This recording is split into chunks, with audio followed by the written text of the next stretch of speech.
오늘의 주요 뉴스입니다. 9호 태풍 종다리가 빠르게 북상하면서 20일엔 한반도 전역이 태풍의 직접 영향권에 들겠습니다. 새벽 남부지방을 시작으로 모레까지 전국 곳곳에 강한 비바람이 불겠는데 태풍 북상에도 더위는 더 장기화할 것으로 예상됩니다. 역대급 폭염으로 강원 영동 지역은 식수 확보에 비상이 걸렸습니다. 다른 지역과 달리 장마철 강수량이 평년 절반에 불과했는데 최대 상수원은 바닥이 보일 정도로 말라버렸습니다. 개개일식 때만 보이는 태양의 가장 바깥 부분인 코로나를 언제든지 관찰할 수 있는 망원경이 오는 10월 우주로 발사됩니다. 한미 연구진이 공동 개발한 이 망원경은 코로나의 형상뿐 아니라 온도와 속도까지 관측해 우주 날씨의 예측 정확도를 더 높일 전망입니다. 인공지능 열풍으로 지난해 미 테크 기업들의 데이터 센터 물 소비량이 2,800억 리터가 넘는 것으로 추정됐습니다. 데이터 센터가 밀집해 있는 미 버지니아주의 경우는 데이터 센터 물 사용량이 4년 새 1.6배 늘었는데 일부 지역의 물 부족을 심화할 수 있다는 지적도 나옵니다.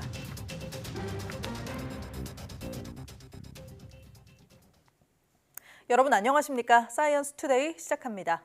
9호 태풍 종다리가 한반도를 향해 북상하면서 20일 오후 제주도부터 태풍의 직접 영향권에 들 것으로 보입니다. 이후 20일 밤부터는 태풍이 우리나라 서해로 북상하면서 전국이 태풍의 직접 영향을 받을 전망입니다. 태풍의 최근접 시각은 제주도 서귀포가 20일 오후 5시, 전남 진도 밤 10시, 전남 신안 자정, 전북 부안이 21일 새벽 5시로 예상됩니다. 이후 태풍은 21일 오전 9시쯤 충남 서해안 부근까지 북상한 뒤 열대 저압부로 약화할 전망입니다. 기상청은 이번 태풍은 중심 부근에 초속 18m 정도의 강풍을 동반한 약한 태풍이지만 순간 풍속은 초속 25m 안팎까지 강하게 불겠다며 바람 피해에 대비해달라고 당부했습니다. 또 20일과 21일 제주도 산간과 지리산 등 남해안에는 최고 100mm 이상, 남부 내륙에도 최고 80mm의 비가 예상됩니다. 특히 20일 밤부터 21일 아침 사이 일부 지역에는 돌풍과 벼락을 동반한 시간당 30mm 이상의 강한 비가 오는 곳이 있겠습니다. 또 만조 시기가 겹치면서 남해안과 서해안을 중심으로 해안가 안전사고와 저지대 침수 피해가 우려돼 각별한 주의가 필요합니다. 특히 태풍이 북상하며 폭염과 열대야도 더 강화할 것으로 예상됩니다. 기상청은 덥고 습한 비가 내리면서 내륙을 중심으로 더위가 지속할 가능성이 있다며 장기화하는 더위에도 대비해달라고 당부했습니다. 올여름 이 같은 찜통더위로 녹조까지 극성입니다. 충청 지역의 상수원인 대청호 등에 올해 첫 조류경보 경계 단계가 발령되면서 식수 안전까지 걱정해야 하는 상황인데요. 문제는 폭염이 이달 말까지 이어질 전망이어서 녹조 확산이 불가피하다는 점입니다. 홍선기 기자가 전해드립니다. 짙은 물감을 풀어놓은 듯 소양호가 녹색 물결로 뒤덮였습니다. 대청호는 쓰레기와 녹조가 뒤엉켜 말 그대로 엉망입니다. 장마철 집중호우로 쓰레기 유입이 늘어난 데다 찜통더위까지 이어지면서 녹조가 급격히 확산하고 있습니다. 급기야 지난 16일에는 대청호와 보령호에 올해 첫 조류경보 경계 단계가 발령됐습니다. 경계 단계는 남조류 세포수가 1ml에 1만 세포 이상일 경우 내려지는데 대청호는 이미 지난 12일 기준 8만 세포를 넘었고 보령호는 6만 세포에 육박했습니다. 문제는 녹조가 수중 생태계는 물론 식수까지 위협하고 있다는 겁니다. 정부는 즉각 취수원 쪽으로 녹조가 흘러들지 못하도록 녹조 차단막을 설치하고 녹조 제거선을 집중적으로 투입했습니다. 우리가 녹조를 빨아들여서 필터링을 하는 거예요. 녹조만 흡입을 하고 그냥 물로 배출되고. 환경부는 이미 지난 봄부터 녹조 중점 관리 방안을 마련해 대응에 나섰지만 이례적인 폭염에 큰 효과는 보지 못했습니다. 우선 녹조 제거선을 확대해 배치하겠습니다. 녹조 제거선을 작년 18대에서 올해 총 35대까지 늘려 취수원 주변에 배치해서 취수원 관리에 안전하도록 관리해 나가겠습니다. 이번 폭염은 이달 말까지 이어질 전망입니다. 환경부는 녹조도 폭염과 함께 더욱 심해질 것으로 보인다고 밝혔습니다. 가뜩이나 찜통더위로 힘든 상황에서 수돗물 안전까지 위협받을 경우 주민들 고통이 커질 수밖에 없어서 식수 안전 확보에 비상이 걸렸습니다. YTN 홍성기입니다. 강원 영동 지역은 폭염과 함께 가뭄도 비상입니다. 저수지가 바닥을 드러낼 정도로 메말라 일부 지역은 제한급수에 들어갔습니다. 송세혁 기자가 취재했습니다. 강릉 지역 최대의 상수원인 오봉 저수지입니다. 상류로 올라가 봤습니다. 물줄기가 거의 끊겼습니다. 얼마 남지 않은 물길도 실개천처럼 가늘어졌습니다. 평소 같으면 이곳은 물이 차 있어야 합니다. 하지만 지금은 사람이 걸어 다닐 수 있을 정도로 메말라 바닥이 훤히 드러나 있습니다. 오봉 저수지의 저수율은 35%로 평년의 절반 수준에 불과합니다. 강원 영동 지역 전체 저수지 평균 저수율도 40%로 전국 평균 62%에 크게 못 미치고 있습니다. 원인은 계속된 가뭄. 장마철 많은 비가 내린 다른 지역에 비해 강원 영동 지역은 최근 석 달간 강수량이 304mm로 평년의 절반에 그쳤습니다. 게다가 길어진 폭염에 휴가철까지 겹쳐 물 사용량도 늘어났습니다. 물 부족이 심해지자 오봉 저수지는 지난 13일부터 농업용수 공급을 이틀 간격으로 제한했습니다. 30% 이하로 감소했을 경우에는 추가로 용수 확보 계획을 수립해야 된다고 생각하고 있습니다. 지자체도 추가 용수 확보에 나서는 등 비상이 걸렸습니다. 15% 이내였을 때는 저희가 제한 급수도 검토하고 있는데 주민들께서 좀 물을 좀 많이 아껴 썼으면 하는 그런 바람을 좀 갖고 있습니다. 이번 주 단비 소식이 예보됐지만 강수량이 적어 가뭄이 완전히 해소되기는 어려울 것으로 보입니다. YTN 송세혁입니다. 연일 무더위가 이어지면서 올여름 누적 온열 질환자가 2,700명을 넘겼습니다.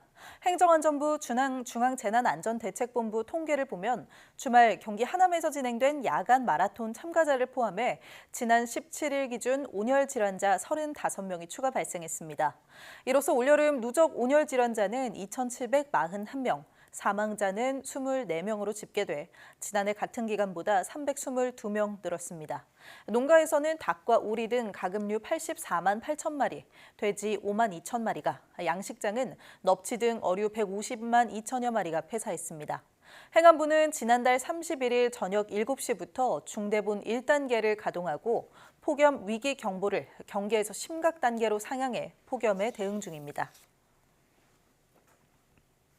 우리나라 산지에는 생태 자연 등급이라는 게 매겨집니다. 등급에 따라 식생과 생태계가 우수한 지역은 개발을 제한하기 위해서인데 이게 꼭 지켜지는 건 아닙니다. 오히려 자치단체마다 기준을 따로 만들어 개발을 허가하기도 하는데요. 탄소 중립도시 조성에 나선 지자체도 마찬가지였습니다. 시청자 제보를 홍성욱 기자가 취재했습니다. 강원도 춘천의 한 농촌마을 야산. 산지 일부를 깎아내고 택지 조성 공사가 이루어지고 있습니다. 이미 주변 나무를 모두 잘라내고 터닦기 공사를 마무리했습니다. 이 지역에 있는 아주 자연적으로 우거진 그런 소나무들이 다 절단이 되고 파쇄되고 이 지역에 있는 수목들은 완전히 다 없어진 그런 상태입니다. 해당 지역은 환경부가 정한 생태자연도 2등급의 환경성 평가 1등급 숲입니다. 자연훼손이 발생할 수 있는 무분별한 개발을 제한한 곳. 하지만 건축주는 지난해 춘천시로부터 해당 산지 일부 지역에 산지 전용과 건축 허가를 받아냈습니다. 심지어 산지 전체를 택지로 개발해 분양하겠다는 광고를 내기도 한 상황. 어떻게 된 일일까? 춘천시는 2년 전 도시생태 현황 지도를 제작해 산지 개발 시 참고하고 있습니다. 환경부 기준으로는 생태자연도 2등급이지만 춘천시가 제작해 분류한 등급은 4등급으로 조례상에도 위반되지 않아 개발이 가능해진 겁니다. 생태자연도 2등급 지역 개발은 산림 훼손을 최소화해야 한다는 조건이 있지만 자치단체는 편의대로 해석해 허가를 내줬습니다. 생태자연 등급 2등급은 개발을 제한한다라고 명시가 되어 있는 것은 아니에요. 그렇기 때문에 저희가 이거를 근거로 들어서 여기 산림을 훼손을 하지 마라 그렇게 얘기를 할 수는 없거든요. 자치단체 입맛에 맞게 다시 기준을 만드니 환경부 등급은 있으나 마나 식생이나 숲 생태계와 상관없이 곳곳에서 산지 개발이 이루어지고 있습니다. 탄소 중립 도시를 표방하며 5년간 150톤 온실가스를 감축하겠다는 자치단체 포부 역시 무색해 보이는 이유입니다. YTN 홍서욱입니다. 올해 장마처럼 갑자기 폭우가 쏟아지면 산에서는 토사가 쏟아져 내려 도로나 마을을 덮치는 경우가 발생하는데요. 표면이 쏟아지는 산 사태와 달리 산 전체가 밀리는 땅 밀림 현상은 그동안 미리 알기 어려웠는데 국내 연구진이 땅 밀림 예측 시스템을 개발하는 데 성공했습니다. 임늘솔 기자입니다. 석굴암과 불과 2km 떨어진 경주 토함산 자락입니다. 누군가 도끼로 찍어놓은 것처럼 산 한가운데가 움푹 파여 있습니다. 땅 밀림과 산사태는 비슷해 보이지만 활동의 차이가 납니다. 산사태는 갑자기 한 번만 일어나는 반면에 땅 밀림은 지속성이 강해 재발의 우려가 있습니다. 또 지질과 토질, 이동 속도, 유인 등에서도 뚜렷한 차이를 보입니다. 우리나라 산진의 토사 사고 대부분은 산사태로 20에서 40도 이상의 급경사지에서 발생합니다. 최근 산사태와 다른 산 전체가 밀리는 땅 밀림 현상도 발견되고 있는데 주로 20도 이하의 완만한 경사에서 나타납니다. 국내 연구진이 땅 밀림 위험성을 조기에 감지하는 시스템을 개발했습니다. 연구진은 와이어 신축계, 지하 수위계, 구조물 변위계 등 다양한 센서를 설치하고 ICT 기술을 접목한 유무선 통신을 통해 땅 밀림을 사전에 예측하도록 했습니다. 기존 산사태 예측 기술이 표층 붕괴에 초점이 맞춰져 있었다면 땅 밀림 예측 기술은 표층은 물론 땅속 모니터링도 함께 수행합니다. 특히 현장에 꼭 가지 않아도 GPS 등 다양한 센서를 이용해 땅 밀림의 발생 속도와 크기를 예측할 수 있는데 날씨와 상관없이 어떤 산에서도 땅 밀림 가능성을 예측할 수 있는 점이 장점입니다. 과거에는 인력, 사람이 직접 뭐 측량이라든지 그러한 것들을 했다면 무인원격 감시 시스템은 센서하고 통신 기술을 바탕으로 해서 현장에 설치된 센서가 계측하는 관측 값을 통신을 활용하여서 원거리에서도 그 현장의 정보를 확인할 수 있다는 그러한 장점이 있습니다. 땅 밀림의 60% 이상은 도로 개설이나 공업단지 조성 등 인위적인 변화로 인해 나타납니다. 연구진은 전국 산지에 땅 밀림 무인 원격 감시 시스템을 설치해 땅 밀림 사고를 미리 방지할 수 있게 할 계획입니다. YTN 사이언스 임늘솔입니다. 구글과 아마존, 마이크로소프트 등 미국 빅테크들이 인공지능 열풍에 데이터 센터 투자를 확대하며 물 소비도 급증하고 있는 것으로 나타났습니다. 파이낸셜 타임스가 세계에서 가장 많은 데이터 센터가 밀집해 있는 미 버지니아주에 대한 정보 공개 청구를 통해 확보한 자료에 따르면 이 지역 데이터 센터는 지난해 한 해 동안 최소 18억 5천만 갤런, 70억 리터의 물을 사용했습니다. 2019년 이 지역 데이터 센터들이 11억 3천만 갤런의 물을 소비했는데 4년 사이에 63.7%가 늘어난 것입니다. 데이터 센터는 물을 이용해 컴퓨터 장비를 냉각하는 한편 연료와 전력 발전 등에도 사용합니다. 당국은 빅테크들이 취수 지역에 피해를 주지 않고 사용할 수 있는 일일, 월간 및 연간 한도를 설정하고 있지만 환경단체들은 이들 데이터 센터가 물 부족 지역에 있을 수 있다고 지적하고 있습니다.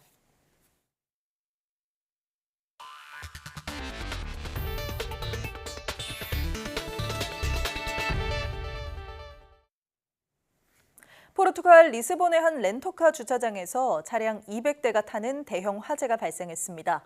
현지 매체들은 전기차에서 불이 시작된 것으로 추정된다고 보도했습니다. 김잔디 기자입니다. 거물 옥상 주차장에서 시뻘건 불꽃과 함께 검은 연기가 계속 뿜어져 나옵니다. 빼곡하게 주차된 차량들이 불에 타고 있습니다. 현지 시각 16일 오후 6시쯤 포르투갈 리스본 움베르투 델가도 국제공항 인근에 있는 한 렌터카 주차장에서 불이 났습니다. 소방당국이 5시간 가까이 진화 작업을 벌였지만 인화성 물질과 강풍 탓에 차량 200대 이상이 모두 탔습니다. 현지 언론들은 주차장에 세워져 있던 테슬라 전기차에서 불이 시작돼 다른 차량으로 번진 것으로 추정된다고 보도했습니다. 또 주차장 꼭대기층에서 불이 시작돼 여러 차례 폭발음이 들렸다고도 전했습니다. 불이 난 곳은 산업지구로 인근 주택가로는 번지지 않아 인명피해는 보고되지 않았습니다. 다만 공항 쪽으로 검은 연기가 계속 퍼지면서 항공편이 여러 편 지연되는 등 공항 운영에 차질을 빚었습니다. 현지 당국은 주차장 2개 층 가운데 2층 차량들만 불에 탔다며 불에 타지 않은 차량 중에서도 열 손상을 입은 차량이 있을 수 있다고 설명했습니다. YTN 김잔디입니다. 지난 16일 저녁 도로에 주차돼 있던 테슬라 차량에서 불이 나는 등 전기차 화재가 잇따르고 있습니다. 전기차 공포증이라는 말까지 나오고 있는데 전기차 화재와 관련한 사실관계를 김승환 기자가 따져봤습니다. 덮개를 씌운 테슬라 차량에서 불이 무서운 기세로 치솟습니다. 소방관들이 안간힘을 쓴 끝에 불은 4시간여 만에 꺼졌습니다. 최근 전기차 화재에 대한 우려가 커지고 있지만 유독 전기차에서 불이 자주 나는 건 아닙니다. 지난해 만대당 화재 건수는 내연기관차가 1.9건, 전기차는 1.3건이었습니다. 지난 1일 인천 지하주차장 사고처럼 불 끄기가 어렵고 피해가 커서 전기차 화재가 두드러져 보인 측면이 큽니다. 지하주차장 화재를 일으킨 벤츠 차량에 중국산 파라시스 제품이 사용된 사실이 알려지며 논란이 됐지만 모든 중국산 배터리에서 화재 위험성이 높다는 근거는 없습니다. 다만 중국산의 경우 제품 불량률 같은 정보가 투명하게 공개되지 않는 건 문제라는 지적입니다. 중국의 경우 자국 내 산업에 지장을 주는 배터리 화재나 차량 관련 안전사고 이슈 이런 부분들이 외국에 알려지는 것을 좀 꺼려하는 부분들이 있어요.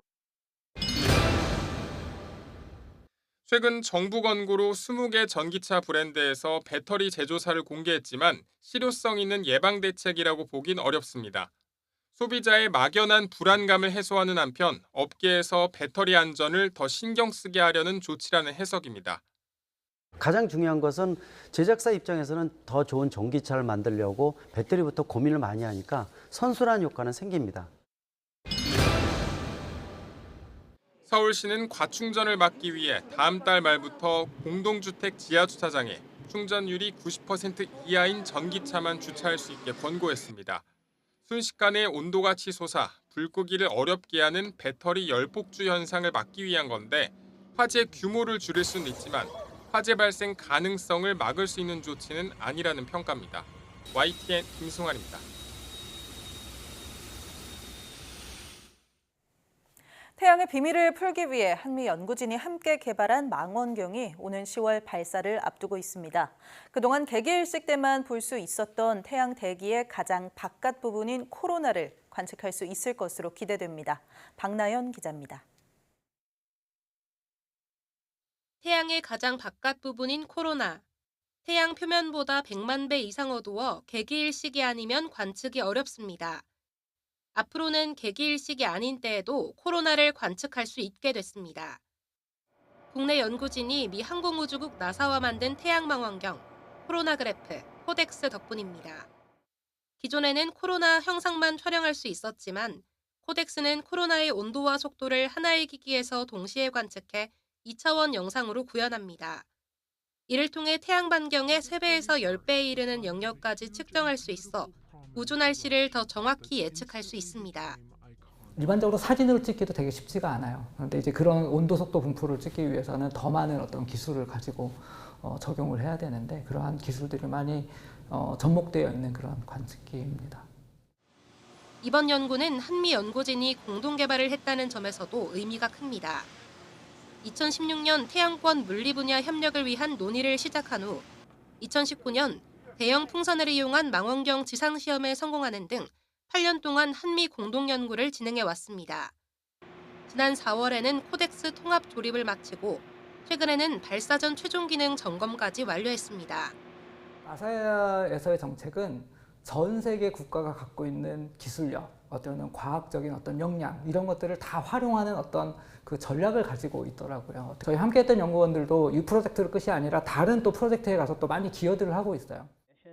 오는 10월 미국 나사 케네디 우주센터에서 발사될 예정인 코로나그래프는 약 한 달여의 시험 운영 기간을 거쳐 6개월에서 최대 2년 동안 운영될 계획입니다. YTN 사이언스 박나연입니다. 이름 없는 달 충돌구에 조선시대 물리학자이자 수학자인 남병철이 명명됐습니다. 다누리 자기장 탑재체 연구팀인 경희대학교 진호 교수팀은 국제천문연맹에 달 뒷면에 있는 특이한 자기장 특성을 가진 이름 없는 충돌구를 남병철 충돌구로 이름 붙여달라고 신청한 결과 이름을 부여받게 됐다고 밝혔습니다. 남병철 충돌구는 1980년 이후 명명된 달 충돌구 중 가장 크며 이름이 붙어있는 달 표면 충돌구 약 1,700개 가운데 한국인의 이름이 들어간 건 이번이 처음입니다. 연구팀은 과학적 의미가 있어야 충돌구 이름을 붙일 수 있는 만큼 앞으로 국내 달 탐사 연구가 보다 성장하는 계기가 될 것으로 기대했습니다. 국내 연구진이 사람의 대사 이상 지방간 질환을 잘 모사한 새로운 동물 모델을 개발했습니다. 카이스트 김하일 교수팀은 연세대, JD 바이오사이언스, 한미약품 연구팀과 공동으로 지방간 치료제 개발에 최적화된 대사 이상 지방간 질환 동물 모델을 새롭게 개발했다고 밝혔습니다. 이번에 개발한 동물 모델은 베타세포를 파괴하는 약물인 스트랩토조토신을 저용량으로 투여해 당뇨를 유발한 다음 고지방 식이를 통해 1년 동안 점진적으로 지방간, 지방간염, 간섬유화, 간암이 나타납니다. 연구팀은 개발한 동물 모델에 GLP-1 유사체를 투여한 결과 지방간과 간염, 간섬유화의 진행을 억제하는 효과를 확인해 신약 개발을 위한 전 임상 모델로 유용하게 활용될 수 있다고 설명했습니다. 또 기존의 동물 모델들이 가진 한계를 극복해 대사 이상 지방간 질환 연구에 중요한 전환점을 제공할 것이라고 기대했습니다. 코로나19 재유행이 확산하는 가운데 예전 같은 확실한 격리 지침이 없어서 곳곳에서 혼란이 가중되고 있습니다. 특히 직장인은 코로나에 감염됐더라도 원칙적으로는 정상 출근해야 하는 상황인데 고위험군 전파 차단을 위해서라도 검사와 격리 지침이 필요하다는 목소리가 커지고 있습니다. 백종규 기자의 보도입니다. 코로나19가 독감 등과 같은 4급 감염병이 되면서 격리 의무가 없어져 직장인들의 병가 사용 의무도 법적으로 사라졌습니다. 그런데 최근 코로나 재유행이 확산하면서 감염 혹은 감염 의심 시 대처법에 대한 혼란이 가중되고 있습니다. 방역 당국은 기침과 발열 등 주요 증상이 호전된 이후 24시간 뒤까지 격리하고 직장에서도 이를 배려하도록 권고하고 있지만 말 그대로 권고일 뿐입니다. 이 때문에 회사의 자체 지침을 따라야 하는데 기업체마다 제도가 제각각입니다. 별도로 회사에 코로나 관련 유급 휴가가 없다면 개인 연차를 활용해 쉬어야 해 부담도 큽니다. 여기에 코로나 검사를 받을 때 과거와 달리 3만 원의 비용을 내야 하지만 치료제는 고위험군에만 처방되기 때문에 약을 받을 수도 없습니다. 검사를 받아야 할 유인 요인이 없다 보니 증상이 있더라도 검사받지 않고 아파도 참고 출근하는 사람들이 느는 게 현실입니다. 전문가들은 이 같은 상황을 위험하게 바라보고 있습니다. 고위험군 전파 차단을 위해선 젊은 층의 검사가 필요하다는 겁니다.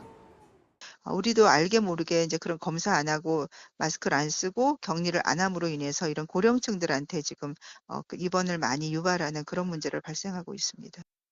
또 의료 공백이 이어지는 상황에서 중환자나 응급 환자 치료 과부하를 막기 위해서라도 코로나 쉼, 즉 격리와 관련한 명확한 지침이 필요하다고 강조합니다.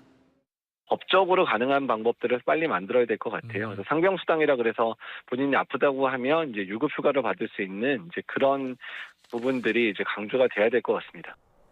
코로나 확산세가 급속도로 가팔라질 수 있다는 우려 속에 감염 확산 고리를 끊기 위한 세부적인 방역 지침 마련이 절실해 보입니다.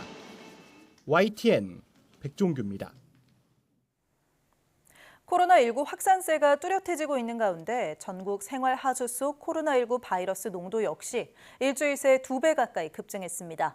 질병관리청이 전국 17개 시도의 하수 처리장 84곳에서 측정한 수치를 보면 올해 32주 차인 지난 4일에서 10일부터 하수 처리장의 코로나19 바이러스 농도는 1ml당 47,640카피로 기록됐습니다. 이는 일주일 전인 31주 차에 기록된 1ml당 24,602카피 만카피보다 2배 가까이 증가한 수치입니다. 올해 17주차부터 1ml당 만카피 아래로 떨어졌던 하수 속 바이러스 농도는 30주차부터 1ml당 만카피를 넘기면서 증가세를 보이고 있습니다. 질병청은 하수 속 코로나19 바이러스 농도의 경향성을 보여주는 사업으로 현재 바이러스 농도는 증가 추세에 있다고 설명했습니다.